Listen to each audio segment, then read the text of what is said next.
ಲೋಕಸಭಾ ಚುನಾವಣೆ 2014 ಕೊಡಗು ಮೈಸೂರು ಲೋಕಸಭಾ ಕ್ಷೇತ್ರದ ಜೆಡಿಎಸ್ ಅಭ್ಯರ್ಥಿ ನ್ಯಾಯಮೂರ್ತಿ ಚಂದ್ರಶೇಖರಯ್ಯರವರ ತೆನೆಹೊತ್ತ ಮಹಿಳೆಯ ಗುರುತಿಗೆ ತಮ್ಮ ಅಮೂಲ್ಯ ಮತವನ್ನ ನೀಡಿ ಜಾತ್ಯತೀತ ಶಕ್ತಿಯನ್ನ ಬಲಪಡಿಸಬೇಕಾಗಿ ಸವಿನಯ ಪ್ರಾರ್ಥನೆ.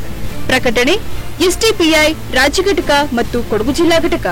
ಕೊಡಗಿನ ಎಲ್ಲ ಮಾನ್ಯ ಮತದಾರ ಬಾಂಧವರಲ್ಲಿ ಸೋಷಿಯಲ್ ಡೆಮೊಕ್ರಾಟಿಕ್ ಪಾರ್ಟಿ ಆಫ್ ಇಂಡಿಯಾದ ರಾಜ್ಯಾಧ್ಯಕ್ಷನ ಅಬ್ದುಲ್ ಮಜೀದ್ ನನ್ನ ಮನವಿ ಏನಂತ ಹೇಳಿದ್ರೆ, ಈ ಬಾರಿಯ 2014 ಲೋಕಸಭಾ ಚುನಾವಣೆ ಏನು ಏಪ್ರಿಲ್ 17ನೇ ತಾರೀಕು ನಡೆಯಲಿದೆ.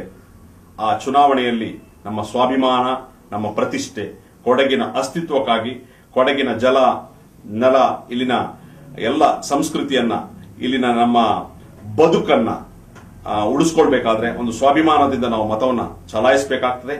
ಈ ಬಾರಿಯ ಚುನಾವಣೆಯಲ್ಲಿ ಜೆಡಿಎಸ್ ಮತ್ತು ಎಸ್ಡಿಪಿಐ ಮೈತ್ರಿಕೂಟದ ಅಭ್ಯರ್ಥಿ ನ್ಯಾಯಮೂರ್ತಿ ಚಂದ್ರಶೇಖರ್ ಅವರಿಗೆ ತಮ್ಮ ಅಮೂಲ್ಯವಾದ ಮತಗಳನ್ನು ನೀಡಬೇಕು.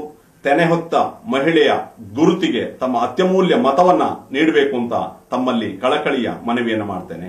ಧನ್ಯವಾದಗಳು.